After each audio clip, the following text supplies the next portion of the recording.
Hi everyone, എല്ലാവർക്കും നമസ്കാരം. Divine heal Malayalam ടാരോട്ടിൻ്റെ ഒരു പുതിയ വീഡിയോയിലേക്ക് എല്ലാവർക്കും സ്വാഗതം. നിങ്ങളെല്ലാവരും സുഖമായിട്ടിരിക്കുന്നു എന്ന് കരുതുന്നു.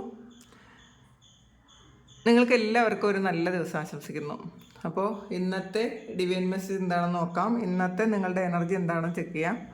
ആദ്യമായിട്ടാണ് എൻ്റെ ചാനൽ കാണുന്നതെന്നുണ്ടെങ്കിൽ സബ്സ്ക്രൈബ് ചെയ്തതിനൊന്ന് സപ്പോർട്ട് ചെയ്യുക. നിങ്ങൾ ഇതുവരെത്തുന്ന സ്നേഹത്തിനും സപ്പോർട്ടിനും ഒരുപാട് നന്ദി. നിങ്ങൾ സബ്സ്ക്രൈബ് ചെയ്തതിന് ശേഷം കാണുമ്പോൾ നിങ്ങളുടെ എനർജി എനിക്ക് ടാപ്പ് ചെയ്യാൻ പറ്റും, കൂടുതൽ ആക്യുറേറ്റ് ആയിട്ടുള്ള റീഡിങ്സ് തരാൻ പറ്റും. അപ്പം നമുക്ക് നോക്കാം.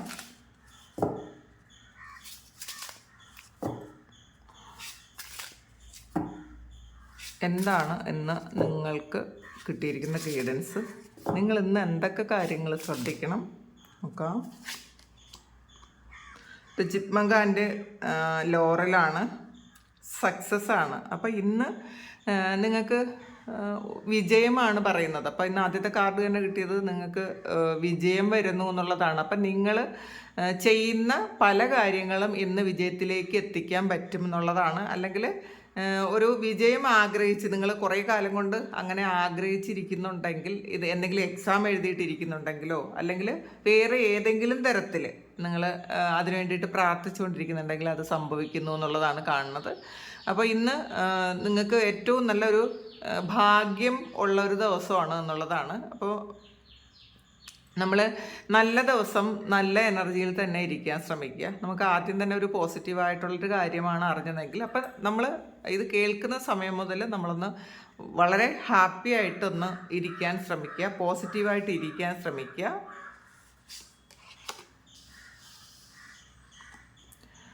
ഇത് സ്പൈഡർ ആൻഡ് പാഷൻ ഫ്ലവർ ആണ്. ക്രിയേറ്റീവ് ഇൻഗ്യൂനിറ്റിയാണ് വന്നിട്ടുള്ളത്.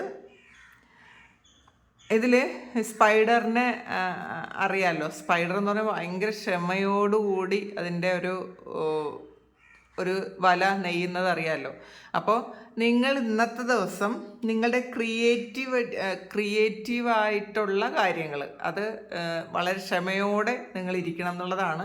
അപ്പം നമുക്ക് ഇൻബോൺ ആയിട്ടുള്ള കുറേ ടാലൻസ് ഉണ്ടായിരിക്കാം, പാടാനുള്ളത്, ഡാൻസ് ചെയ്യാനുള്ളത്, വരയ്ക്കാനുള്ളത്. പക്ഷേ പലർക്കും അത് ചെയ്യാനുള്ള ക്ഷമയില്ല എന്നുള്ളതാണ്. പെട്ടെന്ന് നടക്കണം എന്ന് വിചാരിക്കുന്ന ആൾക്കാരാണെങ്കിൽ ഇന്നത്തെ ദിവസം നിങ്ങൾ മനസ്സിലാക്കുക, ഇതൊന്നും ഈസി ആയിട്ട് കിട്ടുന്നൊരു കാര്യമല്ല. അപ്പോൾ നിങ്ങളത് ഒന്നോ രണ്ടോ തവണ പ്രാക്ടീസ് ചെയ്ത് മടുത്ത ആൾക്കാരാണെങ്കിൽ വീണ്ടും വീണ്ടും വീണ്ടും പ്രാക്ടീസ് ചെയ്യുക. സ്പൈഡറിനെ പോലെ ആയിരിക്കണം. സ്പൈഡർ ഇപ്പോൾ വല നെയ്യുന്നത് എന്തിനാണെന്ന് അറിയാമല്ലോ. അപ്പോൾ അത് അത്രയും ക്ഷമയോടുകൂടിയാണ് ആ വല നെയ്യുന്നത്. പക്ഷേ നമുക്കിന്നറിയാം, ഒരു ചെറിയൊരു ഇതിൽ സ്പൈഡറിൻ്റെ വല അത് എത്രയെങ്കിലും മണിക്കൂറുകൾ കൊണ്ട് നെയ്തെടുത്ത ആ ഒരു വല ഒറ്റൊരു നിമിഷം കൊണ്ട് ആർക്കും ഇല്ലാതാക്കാൻ പറ്റും. പക്ഷേ അത് ചിലപ്പോൾ പാസ്റ്റിൽ നിങ്ങളുടെ ഏറ്റവും വലിയ സ്വപ്നങ്ങൾ ആരെങ്കിലും, നിങ്ങൾ വലിയ സ്വപ്നമായിട്ട് ഒരുപാട് കാലം കൊണ്ടു കിടന്ന കാര്യം ആരെങ്കിലും ഒരു പെട്ടെന്നൊരു അവരുടെ സംസാരം മൂലമോ അല്ലെങ്കിൽ അവരുടെ പ്രവൃത്തി മൂലമോ നിങ്ങൾ നിർത്തി വെച്ചിട്ടുണ്ടെങ്കിൽ വീണ്ടും അത് നിങ്ങൾ സ്റ്റാർട്ട് ചെയ്യണം, നിങ്ങൾക്ക് സക്സസ് കിട്ടും എന്നുള്ളതാണ് ഇന്ന് പറയുന്നത്. റാം ആൻഡ് ഡാഹ്ലിയാണ് വന്നിട്ടുള്ളത്. ഡിറ്റർമിനേഷനാണ്. അപ്പം നിങ്ങൾക്ക് നിശ്ചയദാർഢ്യം ഉണ്ടെങ്കിൽ മാത്രമേ മുന്നോട്ട് പോകാൻ പറ്റുള്ളൂ. എന്തെങ്കിലും കാര്യങ്ങൾ പാസ്റ്റിൽ സംഭവിച്ചു പോയിട്ടുണ്ട് എന്ന് വിചാരിച്ച് നിങ്ങളുടെ എല്ലാ ഊർജവും പോയി നിങ്ങൾ നെഗറ്റീവായിട്ട് ഇരിക്കുന്നുണ്ടെങ്കിൽ ഇനി അത് നടക്കൂല എന്ന് വിചാരിച്ചിരിക്കുന്ന ആൾക്കാർക്ക് ചിലപ്പോൾ അത് ബിസിനസ് ചെയ്ത് പൊട്ടിപ്പോയതായിരിക്കാം. അല്ലെങ്കിൽ നിങ്ങളുടെ ഏറ്റവും വലിയ ആഗ്രഹങ്ങൾ നിങ്ങൾ ഒരുപാട് ഹാർഡ് വർക്ക് ചെയ്ത് കെട്ടിപ്പിടിക്കുക കുറേ കാര്യങ്ങൾ, അത് ചിലപ്പോൾ മറ്റുള്ളവരുടെ ഇൻഫ്ലുവൻസ് കൊണ്ട് അത് ഇല്ലാതായി പോയിട്ടുണ്ടെങ്കിലോ ഒക്കെ വീണ്ടും നിങ്ങൾ ഒന്നേന്ന് സ്റ്റാർട്ട് ചെയ്യണം എന്നുള്ളതാണ്. ചിലപ്പോൾ അതൊക്കെ അത് ഹീലിംഗ് ആയിരിക്കട്ടെ, ഹീലിങ്ങോ അങ്ങനെയുള്ള നിങ്ങൾ എന്തെങ്കിലും ഒരു റൈക്കി ഹീലിങ്ങോ പ്രാണി ഹീലിങ്ങോ അല്ലെങ്കിൽ വേറെ എന്തെങ്കിലും തരത്തിലോ ഹീലിങ്സോ റീഡിങ്ങോ അങ്ങനെ എന്തെങ്കിലും കാര്യങ്ങൾ നിങ്ങൾ ഏറ്റവും ആഗ്രഹിച്ച് ചെയ്തുകൊണ്ട് വന്നത്, അല്ലെങ്കിൽ ചിലപ്പോൾ പാട്ടോ ഡാൻസോ ഒക്കെ ആയിരിക്കാം, എഴുത്തായിരിക്കാം, അല്ലെങ്കിൽ നിങ്ങൾ ഏറ്റവും ആഗ്രഹിച്ച് ചെയ്തൊരു ബിസിനസ്സായിരിക്കാം. ഇത് മറ്റുള്ളവരുടെ ഇൻഫ്ലുവൻസ് കൊണ്ട് അല്ലെങ്കിൽ മറ്റുള്ളവർ സപ്പോർട്ട് ചെയ്യാത്തത് കൊണ്ടോ ഒക്കെ അത് നിങ്ങളിൽ നിന്നും അത് പോയിട്ടുണ്ടെങ്കിൽ നിങ്ങൾ വീണ്ടും ആ നിശ്ചയദാർഢ്യത്തോടു കൂടി അത് റീസ്റ്റാർട്ട് ചെയ്യണം എന്നുള്ളതാണ് ഇന്ന് നിങ്ങൾക്ക് കിട്ടിയ മെസ്സേജ്. അപ്പം നമുക്ക് നോക്കാം.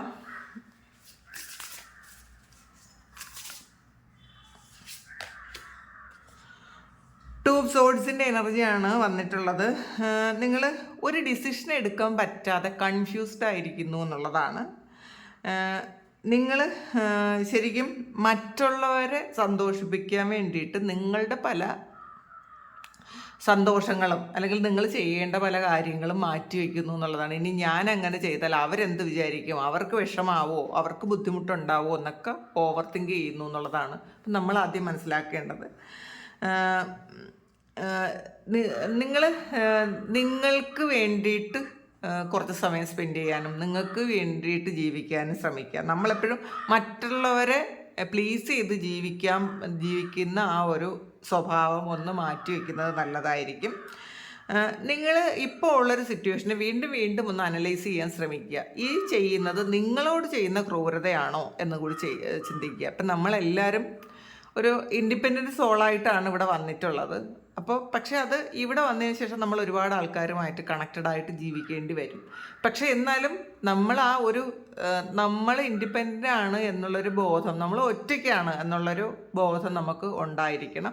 അപ്പം നമ്മളുടെ ആവശ്യങ്ങൾ പൂർണ്ണമായും മാറ്റി വെച്ചിട്ട് മറ്റുള്ളവരെ സന്തോഷിപ്പിക്കാൻ നോക്കരുത്. നമ്മളുടെ ഏറ്റവും വലിയ ആഗ്രഹങ്ങൾ നമ്മൾ മാറ്റി വെച്ചിട്ട് ഇത് ഇനി അവർക്കിഷ്ടാവൂല എന്ന് വിചാരിച്ച് മാറ്റിവെച്ച് നിങ്ങൾ മറ്റുള്ളവരെ സന്തോഷിപ്പിക്കാൻ നോക്കരുത്. പിന്നെ ഇതിപ്പം ഒരു ഫാമിലി കൂടെ ജീവിക്കുന്ന ആൾക്കാരാണെങ്കിൽ ചിലപ്പോൾ ഇത് നമ്മളുടെ ഏറ്റവും വലിയ ആഗ്രഹങ്ങളൊക്കെ ഒരു പരിധി വരെ മാറ്റി വെക്കേണ്ടി വരും. പക്ഷേ നിങ്ങൾ മനസ്സിലാക്കുക, ആ ഒരു പരിധി എന്ന് പറയുന്ന ഒരു സമയം, ഒരു ടൈം പീരീഡ് ഉണ്ട്. ആ ടൈം പീരീഡ് കഴിയുമ്പം ഈ ആഗ്രഹങ്ങളെല്ലാം നിങ്ങൾക്ക് നിങ്ങളുടെ ലൈഫിലേക്ക് കൊണ്ടുവരാൻ പറ്റും. അപ്പം നിങ്ങളത് ആഗ്രഹങ്ങളായിട്ട് തന്നെ മാനിഫെസ്റ്റ് ചെയ്തുകൊണ്ടേയിരിക്കുക. എനിക്ക് ഇങ്ങനൊരു കാര്യം വേണമെന്ന് മറ്റുള്ളവരോട് പറയേണ്ട ആവശ്യമില്ലല്ലോ. നമ്മളുടെ കാര്യങ്ങളെല്ലാം നമ്മളുടെ പാർട്ട്ണറോടോ നമ്മളുടെ കുട്ടികളോടോ ഒന്നും അത്രയങ്ങ് ഡിസ്കസ് ചെയ്യേണ്ട എന്നുള്ളതാണ് നമ്മളുടെ ഏറ്റവും വലിയ ആഗ്രഹം. നമ്മൾ ഒന്ന് സീക്രട്ടായിട്ട് സൂക്ഷിക്കുക, മാനിഫെസ്റ്റ് ചെയ്യുക. അപ്പോൾ മറ്റുള്ളവരെല്ലാവരും അവരവരുടെ ഇഷ്ടങ്ങൾക്ക് വേണ്ടിയിട്ടാണ് ജീവിക്കുന്നത്. എപ്പോഴും നമ്മൾ ശ്രദ്ധിച്ചറിയാം. അപ്പം നമ്മുടെ പാർട്ട്ണറായാലും ശരി, നമ്മളെ ഒരുപാട് സപ്പോർട്ട് ചെയ്യുന്ന ആൾക്കാർ, കുറേ സപ്പോർട്ട് ചെയ്ത് നമ്മുടെ സന്തോഷങ്ങളൊക്കെ കണ്ടെത്തി തരുന്ന അല്ലെങ്കിൽ നിവർത്തിച്ച് തരുന്ന ആൾക്കാരുണ്ട്. പക്ഷേ എന്നാലും ഒരു പോയിന്റിൽ നമ്മൾ നോക്കുമ്പോൾ അവരെല്ലാവരും അവരവരുടെ സന്തോഷത്തിന് കൂടുതൽ പ്രയോറിറ്റി കൊടുക്കുന്ന ആൾക്കാരാണ്. അപ്പോൾ നമുക്കും അങ്ങനെയുള്ളൊരു സന്തോഷമുണ്ട് എന്ന് സ്വയം തിരിച്ചറിയാത്തത് കൊണ്ടാണ് നമുക്ക് എപ്പോഴും വിഷമം തോന്നുന്നത്. നമുക്ക് ഹാപ്പി ആയിരിക്കാൻ പറ്റാത്തത് നമ്മൾ അവർക്ക് വേണ്ടിയിട്ട് ജീവിക്കുന്നു, അവരെ സന്തോഷിപ്പിക്കാൻ വേണ്ടിയിട്ട് കുറേ കാര്യങ്ങൾ ചെയ്യുന്നു. ഈ ചെയ്യുന്ന സമയത്ത് നമുക്കൊരു സന്തോഷം ഉണ്ടോ എന്ന് കൂടി ഒന്ന് നമ്മൾ ചിന്തിക്കുന്നത് നല്ലതായിരിക്കും. എന്നിട്ട് നമുക്ക് വേണ്ടിയിട്ട് എന്തൊക്കെ സന്തോഷങ്ങൾ കണ്ടെത്താൻ പറ്റും, എന്തൊക്കെ ചെയ്തു കൊടുക്കാൻ പറ്റും, നമുക്ക് വേണ്ടിയിട്ട് എന്തൊക്കെ ചെയ്തു കൊടുക്കാൻ പറ്റും, അതൊന്ന് ആലോചിക്കുക. എംപ്രസിൻ്റെ എനർജിയാണ്. ഈ ഒരു സമയം നിങ്ങൾ ആക്ഷൻ എടുക്കേണ്ട ഒരു സമയമാണ് എന്നുള്ളതാണ്. നിങ്ങളുടെ സ്വപ്നങ്ങൾ സാക്ഷാത്കരിക്കേണ്ട ഒരു സമയമാണ്. നിങ്ങളുടെ സ്വപ്നങ്ങൾ സാക്ഷാത്കരിക്കണമെങ്കിൽ നിങ്ങൾ തന്നെ ആക്ഷൻ എടുക്കണം. മറ്റാരും നമ്മളുടെ സ്വപ്നങ്ങൾക്ക് വേണ്ടിയിട്ട് പ്രയത്നിക്കില്ല എന്ന് ഒരു തിരിച്ചറിവ് നമുക്ക് എപ്പോഴും ഉണ്ടായിരിക്കണം. നമ്മളുടെ സ്വപ്നങ്ങളുടെ ഇൻറ്റൻസിറ്റി എത്രമാത്രമാണ് എന്ന് നമുക്ക് മാത്രമേ അറിയാവൂ. അപ്പോൾ ഈ ഒരു ജന്മത്തിൽ നമുക്ക് ചെയ്തു തീർക്കേണ്ടതായിട്ട് ഒരുപാട് കാര്യങ്ങളുണ്ടാകും. ആ കാര്യങ്ങളൊക്കെ നമ്മൾ തന്നെ ചെയ്യണം എന്നുള്ളതാണ്. നമുക്ക് ഇപ്പം മറ്റുള്ളവർ നമ്മളെ ചിലപ്പോൾ ഒന്ന് ഹെൽപ്പ് ചെയ്തേക്കാം, പക്ഷെ ചെയ്യേണ്ടത് നമ്മളാണ്. ആ ഒരു തിരിച്ചറിവ് നിങ്ങൾക്ക് എപ്പോഴും വേണം എന്നുള്ളതാണ്. നിങ്ങളുടെ ക്രിയേറ്റീവായിട്ടുള്ള കാര്യങ്ങൾ അത് സക്സസ്ഫുൾ ആയിട്ട് വരും എന്നുള്ളതാണ്. നിങ്ങളുടെ ഉള്ളിൽ ചിലപ്പം നിങ്ങൾക്ക് ഇൻബോണായിട്ട് കിടക്കുന്ന കുറേ കാര്യങ്ങളുണ്ട്. നിങ്ങൾക്കത് ചിലപ്പോൾ അത് പൂർണ്ണമായിട്ടും തിരിച്ചറിയാൻ പറ്റില്ല. അഥവാ അത് തിരിച്ചറിയാൻ പറ്റിയ ആൾക്കാർക്ക് അതിന് വേണ്ടിയിട്ടുള്ള സപ്പോർട്ട് ആരും തരുന്നില്ല എന്നുള്ളതുകൊണ്ട് നമ്മൾ അടഞ്ഞിരിക്കുന്നതായിരിക്കും. അങ്ങനെയുള്ള ആൾക്കാർ മനസ്സിലാക്കുക, നമ്മളെ സന്തോഷിപ്പിക്കാൻ വേറെ നമ്മളെ സന്തോഷിപ്പിക്കേണ്ട ഉത്തരവാദിത്വം നമ്മൾ മറ്റൊരാളിൻ്റെ കൊടുക്കരുത്. നമ്മളുടെ സന്തോഷം നമ്മളിൽ മാത്രം നിക്ഷിപ്തമാണ്. അതെല്ലാം നമ്മളുടെ ജീവിതത്തിൻ്റെ ആ ഒരു ഉത്തരവാദിത്വം നമുക്ക് മാത്രമാണ് എന്നെപ്പോഴും മനസ്സിലാക്കുക. പിന്നെ അബണ്ടൻസ് ആൻഡ് പ്രോസ്പെറിറ്റിയാണ് ഈ ഒരു എംപ്രസ് എന്ന് പറയുന്നത്. നിങ്ങൾ ഇരിക്കുന്നിടത്ത് പൈസ വരും എന്നാണ്. അപ്പോൾ നിങ്ങൾ എപ്പോഴും പോസിറ്റീവായിട്ട് അഫർമേഷനൊക്കെ ചെയ്ത് വളരെ ഹാപ്പി ആയിട്ട്, ഒരു ചെറിയ പൈസയാണ് നിങ്ങളുടെ കയ്യിലുണ്ടെങ്കിലും അതിന് നിങ്ങൾ നന്ദി പറഞ്ഞ്, ഇത്രയും പൈസ എൻ്റെ കയ്യിലുണ്ടല്ലോ എന്ന് നന്ദി പറഞ്ഞ് നിങ്ങൾ മുന്നോട്ട് പോകുക. അപ്പോൾ എപ്പോഴും വളരെ കുറച്ച് പൈസയെങ്കിലും കേൾക്കുന്നവർക്ക് ആർക്കെങ്കിലും ചെയ്യാൻ പറ്റുന്നുള്ളവർ ചെയ്യുക. വളരെ കുറച്ച് പൈസയെങ്കിലും നമ്മുടെ ജി പേയിൽ ഒരു ബാലൻസ് ആയിട്ട് ഇട്ട് വയ്ക്കുക. എന്നിട്ട് ഇടയ്ക്കിടയ്ക്ക് ആ ജി പേയുടെ ഇപ്പം ഡിജിറ്റൽ മണി ആയതുകൊണ്ട് നമുക്ക് അങ്ങനെയൊക്കെ ചെയ്യാൻ പറ്റും. അല്ല ലിക്വിഡ് ക്യാഷ് ഇരിക്കുന്നവർക്ക് അങ്ങനെയും ചെയ്യാം. നമ്മൾ ആ ജിപേ എടുത്തിട്ട് ആ ബാലൻസ് ഒന്ന് ചെക്ക് ചെയ്ത് നന്ദി പറഞ്ഞുകൊണ്ടേ ഇരിക്കുക. നമ്മളിൽ ലിക്വിഡ് ക്യാഷാണ് ഇരിക്കണമെങ്കിൽ ഇടയ്ക്കിടയ്ക്ക് ആ പൈസ എടുത്ത് നോക്കി നമുക്ക് അതിനോട് നന്ദി പറയുക. നമുക്ക് കുറേ പൈസ നമ്മളിലേക്ക് വരും. നമ്മൾ എപ്പോഴും ഗ്രാറ്റിറ്റ്യൂഡോടുകൂടി ഇരിക്കുക. പൈസ എപ്പോഴും ഏറ്റവും പൈസ ഒരു ഹയർ ഫ്രീക്വൻസിയാണ് പൈസയ്ക്കുള്ളത്. അതുകൊണ്ട് നമ്മൾ ആ ഫ്രീക്വൻസിയിൽ നമ്മൾ ഇരിക്കാൻ ശ്രമിക്കുക. അപ്പോൾ ഈ പൈസ കാണുമ്പോൾ നമുക്ക് സന്തോഷം വരുന്ന ആൾക്കാരുണ്ട്. അപ്പോൾ ചിലപ്പോൾ ഇത് ഇല്ലാത്ത ആൾക്കാരുണ്ട് കേട്ടോ. അങ്ങനെ പൈസ കാണുമ്പോൾ സന്തോഷം വരുന്ന ആൾക്കാർ അത് അങ്ങനെ ചെയ്തു നോക്കുക. ഒന്ന് പൈസയൊക്കെ എണ്ണി വയ്ക്കുക. അപ്പോൾ അത് കാണുമ്പോൾ ഒരു സന്തോഷം വരും. കാരണം നമുക്ക് പൈസ എന്ന് പറയുന്നത് ഏറ്റവും വലിയൊരു ഫാക്ടറാണ്, അല്ലെങ്കിൽ ഏറ്റവും വലിയ ഫാക്ടറുകളിൽ ഒന്നാണ്. അപ്പോൾ അത് മനസ്സിലാക്കുക. നമുക്ക് പൈസ ഇല്ലാതെ ജീവിക്കാൻ പറ്റില്ല. പൈസയ്ക്ക് അത്രയും മൂല്യമുണ്ട്. അപ്പോൾ അതിനെ ഒരിക്കലും താഴ്ത്തി കെട്ടാൻ പാടില്ല. എനിക്ക് പൈസ വേണ്ട എന്നൊന്നും ചിന്തിക്കാൻ പാടില്ല. അങ്ങനെ ചിന്തിക്കുന്നിടത്ത് പൈസ നമ്മളെ നിന്ന് പൊയ്ക്കൊണ്ടേയിരിക്കും. നമ്മളിലേക്ക് വരില്ല. നമ്മൾ അത് അട്രാക്റ്റ് ചെയ്ത് എടുക്കണം എന്നുള്ളതാണ്. അപ്പോൾ അതും ചിന്തിക്കുക. 6 ഓഫ് വാൻസിൻ്റെ എനർജിയാണ്, വിക്ടറിയാണ്. അപ്പോൾ ഇന്നത്തെ ദിവസം മുഴുവൻ നിങ്ങൾക്ക് ഒരു വിക്ടറിയും സക്സസ്സും ഒക്കെയാണ് വരുന്നത്. സക്സസ്സും വിക്ടറിയും ജീവിതത്തിൽ കുറേ പാഠങ്ങളൊക്കെ പഠിച്ച് കുറേ നഷ്ടങ്ങളൊക്കെ വന്ന് അവിടെ നിന്ന് വീണ്ടും നിങ്ങൾക്കൊരു സക്സസ്സിലേക്ക് എത്താൻ പോകുന്നു എന്നുള്ളത് ആണ് ഇവിടെ പറയണത്. കാരണം നമുക്ക് നഷ്ടപ്പെട്ട് കഴിഞ്ഞാൽ മാത്രമേ നമുക്ക് അതിൻ്റെ മൂല്യം മനസ്സിലാക്കാൻ പറ്റുള്ളൂ. നമ്മളെ കയ്യിൽ എപ്പോഴും സുഭിക്ഷമായിട്ടുള്ള ഒരു കാര്യത്തെക്കുറിച്ച് നമുക്ക് അത്രയും മൂല്യം കൊടുക്കാൻ പറ്റില്ല. അതുപോലെ നിങ്ങൾക്ക് നഷ്ടപ്പെട്ടു പോയെങ്കിൽ അത് നമ്മളുടെ കയ്യിൽ ഉണ്ടായിരുന്നെങ്കിൽ എന്തായിരുന്നു എന്ന് നമ്മൾ ചിന്തിക്കും. അപ്പോൾ സെയിം നിങ്ങൾ ഈ ഒരു സമയം നിങ്ങളുടെ ചിലപ്പം നല്ല ജോലി ഉണ്ടായിരുന്നു നഷ്ടപ്പെട്ടു പോയ ആൾക്കാർ ഇപ്പം വിചാരിക്കുന്നുണ്ട്, അതുണ്ടായിരുന്ന സമയത്ത് എത്രമാത്രം ഞാൻ എത്ര സെക്യൂർഡ് ആയിരുന്നു എന്ന്. അങ്ങനെയൊക്കെ ഉള്ള ആൾക്കാർക്ക് ഇന്നത്തെ ദിവസം ഒരു ജോലി നിങ്ങളുടെ ഇതിലേക്ക് വരുന്നു എന്നുള്ളതാണ്. അല്ലെങ്കിൽ ചിലപ്പോൾ ഒരു പ്രൊമോഷൻ പോലെയുള്ള കാര്യങ്ങൾ നിങ്ങൾ ആഗ്രഹിച്ചിട്ടുണ്ടെങ്കിൽ അത് നിങ്ങളിലേക്ക് എത്തുന്നു എന്നാണ് കാണുന്നത്. മറ്റുള്ളവർ നിങ്ങളെ അംഗീകരിക്കേണ്ട ഒരു അവസ്ഥ വരും. നിങ്ങളുടെ കൂടെ ജോലി ചെയ്യുന്നവരാകട്ടെ, നിങ്ങളുടെ വീട്ടിലുള്ളവരാകട്ടെ, ഇതുവരെ നിങ്ങൾക്ക് മൂല്യമൊന്നും തരാതെ ഒന്ന് മാറ്റി നിർത്തിയിരുന്ന ആൾക്കാർ ഉണ്ടെങ്കിൽ, അങ്ങനെ ഉള്ള ആൾക്കാരുണ്ട് കേട്ടോ. ഇപ്പം ചിലപ്പോൾ നിങ്ങളുടെ വീട്ടിൽ ഏറ്റവും പ്രത്യേകതയുള്ളത് നിങ്ങളായിരിക്കും. അപ്പോൾ അതുകൊണ്ട് ബാക്കി എല്ലാവരും ഒരുമിച്ചിരിക്കും, നിങ്ങളെ കുറ്റം പറയും. നിങ്ങൾ എന്താണ് ഇങ്ങനെ ആയിപ്പോയെന്ന് ചിലപ്പോൾ നിങ്ങൾക്ക് തന്നെ തോന്നും, ഇതെന്താണ് ഞാനിങ്ങനെ ആയിപ്പോയി എന്ന് നിങ്ങളങ്ങനെ തോന്നിയിട്ടുണ്ടെങ്കിൽ നിങ്ങൾക്കാണ് വിക്ടറി എന്നുള്ളതാണ് ഈ ഒരു സമയം. നമ്മളെല്ലാവരെയും യുണീക്കായിട്ടാണ് ദൈവം സൃഷ്ടിച്ചിട്ടുള്ളത്. പ്രത്യേകിച്ചും സ്പിരിച്വലായിട്ടുള്ള ആൾക്കാർ ശരിക്കും അവർക്ക് ഒരുപാട് കടമ്പകൾ കടക്കേണ്ടി വരും. അപ്പോൾ അതിൻ്റെ കുറ്റപ്പെടുത്തലുകളും ഒറ്റപ്പെടുത്തലുകളും ഒക്കെ ഒരുപാട് എക്സ്പീരിയൻസ് ചെയ്യുകയും ചെയ്യും.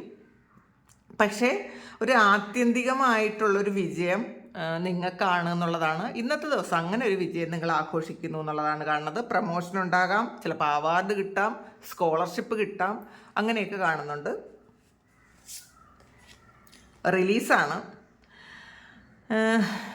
ഈ ഒടുക്കങ്ങളെല്ലാം ഒരു പുതിയ തുടക്കത്തിൻ്റെ ആരംഭമാണെന്നുള്ളതാണ്. നമ്മൾക്ക് എന്തെങ്കിലുമൊക്കെ കാര്യങ്ങൾ എൻ്റെ ആയാലല്ലേ നമുക്ക് പുതിയ കാര്യങ്ങൾ തുടങ്ങാൻ പറ്റുള്ളൂ. അപ്പോൾ നിങ്ങൾ എന്തെങ്കിലും കാര്യങ്ങൾ, നിങ്ങൾ ഏറ്റവും പ്രിയപ്പെട്ടതെന്ന് വിചാരിച്ചിരുന്ന കാര്യങ്ങൾ നിങ്ങളെ വിട്ടുപോയിട്ടുണ്ടെങ്കിൽ ഒരു പുതിയൊരു കാര്യം നിങ്ങൾ വീണ്ടും തുടങ്ങാൻ വേണ്ടിയിട്ടാണ് എന്നുള്ളതാണ്. ചിലപ്പോൾ റിലേഷൻഷിപ്പിൽ എന്തെങ്കിലുമൊക്കെ പ്രശ്നങ്ങൾ വന്ന് നിങ്ങളെ വിട്ടുപോയിട്ട് ഏതെങ്കിലും ഒരു വ്യക്തി നിങ്ങളെ വിട്ടുപോയിട്ടുണ്ടെങ്കിൽ ഒന്നുകിൽ ആ വ്യക്തി തന്നെ നിങ്ങളിലേക്ക് തിരിച്ചു വരും, അല്ലെങ്കിൽ പുതിയ ഒരു വ്യക്തി നിങ്ങളിലേക്ക് വരാനിരിക്കുന്നു എന്നുള്ളതാണ്. അപ്പം കാർമികമായിട്ടുള്ള കുറേ കാര്യങ്ങൾ, കുറേ വ്യക്തികൾ നമ്മുടെ ജീവിതത്തിൽ ബുദ്ധിമുട്ടിക്കുന്നുണ്ടെങ്കിൽ, നമ്മൾ അവരിൽ ഓവർ അറ്റാച്ച്ഡ് ആയിട്ടിരിക്കുന്നുണ്ടെങ്കിൽ, ആ ഒരു കാർമിക് പാറ്റേൺ അല്ലെങ്കിൽ ആ ഒരു കാർമിക് സൈക്കിൾ എൻഡായാൽ മാത്രമേ നമുക്ക് പുതിയൊരു കാര്യം തുടങ്ങാൻ പറ്റുള്ളൂ. അങ്ങനെ ഒരു പുതിയ കാര്യം ഇന്ന് തുടങ്ങുന്നു എന്നാണ് കാണുന്നത്.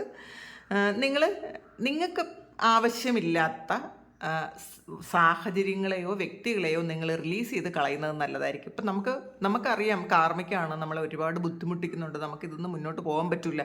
പക്ഷേ നമുക്ക് ഇവരെ വിട്ടിട്ട് പോകാനും പറ്റില്ല. അങ്ങനെയുള്ള സാഹചര്യത്തിലുള്ള ആൾക്കാർ എപ്പോഴും മനസ്സിലാക്കുക, ഫാമിലി മെമ്പേഴ്സിനെ ഒഴിച്ച് ബാക്കി ആരെയും നമുക്ക് റിലീസ് ചെയ്ത് പെട്ടെന്ന് കളയാൻ പറ്റും എന്നുള്ളതാണ്. നമ്മളുടെ ചിന്തകളാണ് നമുക്കത് പറ്റൂല എന്ന്. കാരണം അവർ തന്ന അവരുടെ ആ ഒരു എനർജിയിൽ നമ്മൾ എത്രമാത്രം സന്തോഷിച്ചിരുന്നത് നമ്മൾ തന്നെ ഉണ്ടാക്കിയെടുത്തതാണ്. അവരൊരിക്കലും നമുക്ക് തന്നതല്ല. നമ്മളുടെ മനസ്സ് കൊണ്ട് അല്ലെങ്കിൽ വേറെ എവിടെ നിന്നൊക്കെയോ കിട്ടാത്ത ചില കാര്യങ്ങൾ അവിടെ കിട്ടിയപ്പോൾ നമ്മൾ അങ്ങ് സ്റ്റിക്ക് ഓൺ ആയി പോയി എന്നുള്ളതാണ്. അപ്പോൾ അത് നമ്മൾ എൻ്റെ ആക്കി കളയുക. ചിലപ്പോൾ പലപ്പോഴും ഈ ആൾക്കാർ മുതലെടുക്കുകയാണ് ചെയ്യണത്. നമ്മളവിടെ പറ്റിപ്പിടിച്ചിരിക്കുമ്പോൾ അവർ വിചാരിക്കണത് അവർക്ക് ഉള്ള എന്തോ ഒരു പ്രത്യേകത കൊണ്ട് ആണ് അവർ നമുക്ക് വിട്ടു പോകാൻ പറ്റാത്തതെന്നാണ്. പക്ഷെ അങ്ങനെയല്ല, നമ്മൾ വേറെ എവിടെയോ കിട്ടാത്ത എന്തോ ഒരു പോയിന്റ് അവിടെ കണ്ടത് കൊണ്ടാണ് അവിടെ നിൽക്കുന്നത്. അത് നമ്മളുടെ മനസ്സ് തന്നെ ക്രിയേറ്റ് ചെയ്ത് വെച്ചൊരു മിഥ്യയാണെന്ന് നമ്മൾ എപ്പോഴെങ്കിലും മനസ്സിലാക്കാൻ തുടങ്ങുമ്പോൾ നമ്മളത് വിട്ടുകളയാൻ ശ്രമിക്കുക. ഇത് നമ്മളെപ്പോഴും മറ്റുള്ള വ്യക്തികളിൽ സന്തോഷം കണ്ടെത്തുന്ന ആ ഒരു കാര്യം എൻ്റെ ആക്കുന്നത് നല്ലതായിരിക്കും എന്നുള്ളതാണ്. സ്പിരിച്വൽ ട്രാൻസ്ഫോർമേഷനാണ്. ഇപ്പോൾ റിലേഷൻഷിപ്പ് ഇഷ്യൂ ആയാലും വേറെ എന്തെങ്കിലും തരത്തിലുള്ള വലിയ പ്രശ്നങ്ങളായാലും അത് നടന്നു കഴിയുമ്പോഴാണ് നമ്മൾ സ്പിരിച്വൽ ട്രാൻസ്ഫോർമേഷനിലോട്ട് പോകുന്നത്. നമ്മളൊരു എവേക്കണിങ് ആയിട്ട് ആ ഒരു സ്റ്റേറ്റിലേക്ക് പോകുന്നത്. അതിൽ നിന്ന് തരുന്ന ഒരു പെയിനാണ് നമ്മളെ ഒരു പരിവർത്തനത്തിന് സഹായിക്കുന്നത്. അത് ഇന്നത്തെ ദിവസം സംഭവിക്കുന്നു എന്നുള്ളതാണ്. അല്ലെങ്കിൽ നിങ്ങൾ ആ ഒരു ട്രാൻസ്ഫോർമേഷനിലാണ് എന്നുള്ളതാണ് കാണുന്നത്. വീൽ ഓഫ് ഫോർച്യൂണാണ് വന്നിട്ടുള്ളത്. ഒരു ഫ്രഷ് ന്യൂ സ്റ്റാർട്ടാണ്. കാരണം ഈ ഒരു വീല് ഇപ്പം നിങ്ങൾക്ക് അനുകൂലമാണ് എന്നുള്ളതാണ്. ഇപ്പോൾ കാലചക്രം തിരിയുന്നത് നിങ്ങൾക്ക് വേണ്ടിയിട്ടെന്നൊക്കെ പറയാം. അപ്പം പണ്ട് നമ്മൾ ഒരുപാട് ബുദ്ധിമുട്ടി വിഷമിച്ച് നിന്ന സ്ഥലത്ത് നിന്നും ഇപ്പം നമുക്ക് അനുകൂലമായ ഒരു സ്ഥലത്തേക്ക് നമ്മൾ എത്തുന്നു എന്നുള്ളതാണ് കാണുന്നത്. ഒരു പോസിറ്റീവ് ചേഞ്ച് നമ്മുടെ ലൈഫിലേക്ക് എത്തുന്നു എന്നുള്ളതാണ്. ചിലപ്പോൾ ചില ആൾക്കാർക്ക് ഒരു ട്രാവൽ ആണ് കാണുന്നത്. പിന്നെ ഒരു പുതിയ വാഹനം വാങ്ങുന്ന ഒരു എനർജിയാണ്. ഇതൊരു വീലാണല്ലോ. അപ്പോൾ പുതിയൊരു വാഹനം വാങ്ങുന്നതോ ഒരു ട്രാവൽ ഉള്ളതോ ഒക്കെ ആയിട്ട് പറയാൻ പറ്റും. 7 ഓഫ് വാൻഡ്സിൻ്റെ എനർജിയാണ്. നിങ്ങൾ കുറേയധികം എതിർപ്പുകൾക്കിടയിലും നിങ്ങളുടെ ആ ഒരു വിശ്വാസത്തിൽ നിങ്ങളുടെ ആ ഒരു നിശ്ചയദാർഢ്യത്തിൽ തന്നെ നിൽക്കുന്നു. നിങ്ങളുടെ അഭിപ്രായം ശരിയാണെന്ന് പറഞ്ഞ് നിൽക്കേണ്ട ഒരവസ്ഥ ഇന്നത്തെ ദിവസം ഉണ്ടാകാം. പുറത്തുനിന്നൊക്കെ കുറേ നിങ്ങൾക്ക് എതിർപ്പുകൾ നേരിടേണ്ടി വരാം. എന്നാലും നിങ്ങളായിട്ട് നിൽക്കാൻ ശ്രമിക്കുന്നു എന്നുള്ളതാണ്. ചലഞ്ച് എല്ലാം നമുക്കൊരു പവർ ഉണ്ടാക്കി തരാൻ ഉപയോഗിക്കുന്നു എന്നുള്ളത്. നമ്മൾ ചലഞ്ച് എടുക്കുമ്പോഴാണ് നമ്മളുടെ പൊട്ടൻഷ്യൽ എന്താണെന്ന് നമുക്ക് മനസ്സിലാക്കാൻ പറ്റുന്നത് എന്നുള്ളതാണ്. നിങ്ങളുടെ മുന്നിലുള്ള കാര്യങ്ങൾ നമ്മൾ കൃത്യമായിട്ട് ഉപയോഗിക്കാൻ ശ്രദ്ധിക്കണം എന്ന് കാണുന്നുണ്ട്. ഡ്രീമറാണ്, ഒരു പുതിയ തുടക്കമാണ്. അപ്പം ഇന്നത്തെ ദിവസം ചലഞ്ചിൽ നിന്നൊക്കെ കുറേ നല്ല കാര്യങ്ങൾ പഠിച്ച്, അപ്പം നമ്മൾ ജയവും തോൽവിയും ഒക്കെ പഠിച്ച് തോൽവിയിലുണ്ടാകുന്ന പെയിൻ അനുഭവിച്ച് നമ്മൾ ട്രാൻസ്ഫോർമേഷനിലോട്ട് പോയി നമ്മൾ ഇപ്പോൾ ഒരു പുതിയ തുടക്കം ഉണ്ടാകുന്നു എന്നുള്ളതാണ്. ഒരു ഫ്രഷ് ന്യൂ സ്റ്റാർട്ടാണ്. ഇതിനകത്ത് ഈ ഒരു സ്റ്റാർട്ടിൽ നമ്മളുടെ തോൽവിയും ജയവും നമുക്കറിയാം. നമുക്ക് എവിടെയാണ് തോറ്റുപോയതെന്ന് നമുക്കറിയാം. എവിടെയാണ് നമുക്ക് പാളിച്ച പറ്റിയത്, എന്തുകൊണ്ടാണ് നമ്മളെ ആളുകൾ പറ്റിച്ചത്, പിന്നെ നമ്മളുടെ പ്ലസ് പോയിന്റും നമുക്കറിയാം. എന്താണ് നമ്മളുടെ കഴിവുകൾ എവിടെയാണ് ഉപയോഗിക്കേണ്ടത്, അവിടെ ഉപയോഗിക്കാത്തത് കൊണ്ടാണ് നമ്മൾ തോറ്റുപോയത്. ആ ഒരു തിരിച്ചറിവോടുകൂടി നിങ്ങൾ മുന്നോട്ട് പോകണമെന്നുള്ളതാണ്. നിങ്ങൾ പോകുന്നു, പുതിയൊരു തുടക്കമുണ്ട്. പക്ഷെ നിങ്ങൾ തിരിച്ചറിയേണ്ട കാര്യമുണ്ട്, എന്തുകൊണ്ടാണ് മറ്റുള്ളവർ നമ്മളെ പറ്റിക്കാനുള്ള സാഹചര്യം എന്തായിരുന്നു, അത് ആരുടെ മിസ്റ്റേക്കാണ്. അപ്പോൾ അതൊക്കെ നിങ്ങൾ തിരിച്ചറിഞ്ഞ് മുന്നോട്ട് പോകുന്നു എന്നുള്ളതാണ്. വിശ്വാസത്തോടു കൂടി മുന്നോട്ട് പോകുന്നു എന്നാണ് കാണുന്നത്. അപ്പോൾ ഇതാണ് ഇന്നത്തെ ഡിവൈൻ മെസ്സേജ്. ഇത് നിങ്ങളുടെ സിറ്റുവേഷനായിട്ട് മാച്ച് ആകുന്നുണ്ടെങ്കിൽ നിങ്ങളൊന്ന് കമൻറ്റ് ചെയ്യുക. നിങ്ങൾക്ക് ആർക്കെങ്കിലും പേഴ്സണൽ റീഡിംഗ് വേണമെങ്കിൽ എൻ്റെ വാട്സപ്പ് നമ്പറിൽ കോൺടാക്റ്റ് ചെയ്യാം. Thank you. നമുക്കൊരു പുതിയ വീഡിയോ ആയിട്ട് വീണ്ടും കാണാം. എല്ലാവരും സുഖമായിട്ട് സന്തോഷമായിട്ട് സമാധാനമായിട്ട് ഇരിക്കട്ടെ എന്ന് പ്രാർത്ഥിക്കുന്നു. നിങ്ങളുടെ എല്ലാ കാര്യങ്ങളും ഭംഗിയായിട്ട് നടക്കാൻ ദൈവം അനുഗ്രഹിക്കട്ടെ. ഒരുപാട് സ്നേഹം, ഒരുപാട് നന്ദി. Thank you.